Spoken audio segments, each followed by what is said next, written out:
avait envie un petit peu de sortir de notre confort et d'aller chercher un peu plus loin. On aime beaucoup la musique africaine, notamment la musique malienne. Après on n'était pas non plus des pros de la musique malienne, mais on avait envie de partir loin et de partir que tous les deux avec un ingé son et voilà, d'en chier un peu. Et ça a été le cas. Et on a enregistré plein de percussions, plein de choristes. Il y a un des morceaux dont le refrain est entièrement en bambara.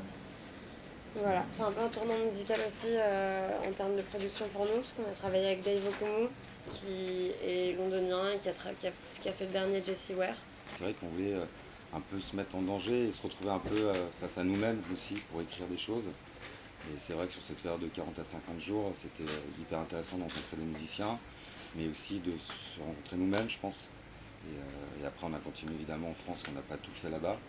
Et voilà, donc on a hâte puisqu'il sort le 30 octobre prochain.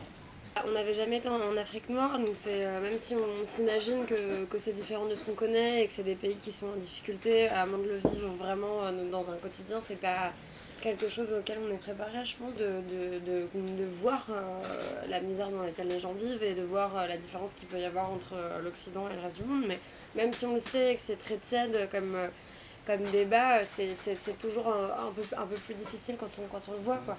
Même les conditions techniques, les studios, il y a des coupures d'électricité. Donc ouais, toutes les 2 voilà, heures. donc tu recommences ta prise, il fait très chaud saison des pluies, donc voilà, il y a vraiment... C'était des paysans aussi, parce qu'on était en plein ramadan, du coup les percussionnistes, entre les prises, ils allaient faire la prière dans le jardin du studio, enfin c'était vraiment un autre monde, quoi. Mais je pense que ça nous a fait vraiment du bien.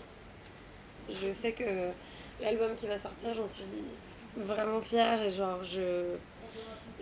j'ai l'impression que là, on a vraiment fait exactement ce qu'on avait nous envie de faire, et j'espère que les gens vont s'y retrouver, parce que c'est un peu différent, mais on a vraiment fait aucun compromis, on a vraiment rien lissé, et on a vraiment pris des risques.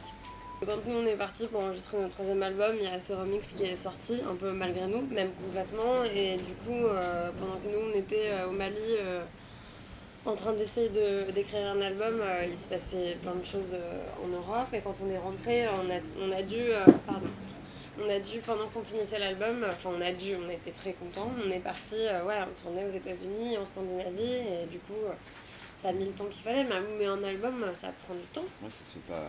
Surtout que nous, on écrit, après on fait des arrangements nous-mêmes, on pré-produit tous les deux. C'est un remix qui est arrivé entre 2 albums et c'est un remix d'un titre du premier album.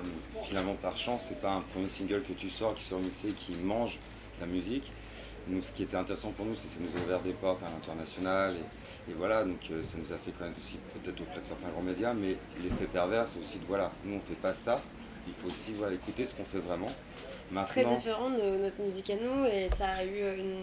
Je pense qu'il n'est pas pire que d'autres choses, je pense qu'il a respecté le fait qu'il y ait la guitare et la voix, et que c'est ça qu'on garde essentiellement dans ce morceau-là. C'est compréhensible des fois que ce soit redondant et qu'un groupe puisse se sentir avalé par un morceau. Après, c'est vrai que ça reste quand même une chance, et je pense qu'on le jouera toujours, parce qu'on est quand même là pour... Enfin, vraiment sans... Si on est là, c'est grâce aux gens, donc si les gens ils veulent écouter un morceau, tu leur joues le morceau, et puis voilà, quoi. On a fait la musique d'un documentaire pour Canal+, qui sera diffusé le 9 septembre, qui s'appelle French Bashing, et on est hyper fiers. On ne sait pas qu'on allait nous poser de questions sur ce nom de groupe, on jouait pour nos amis ou pour nous-mêmes dans des petits bars, et ça nous marrait, on se marrait à s'appeler comme ça. Après, il y a... Si on avait su qu'on sortirait des albums et que ça intéresserait quelqu'un, on aurait peut-être plus réfléchi, mais c'est le nom du groupe maintenant, et puis voilà.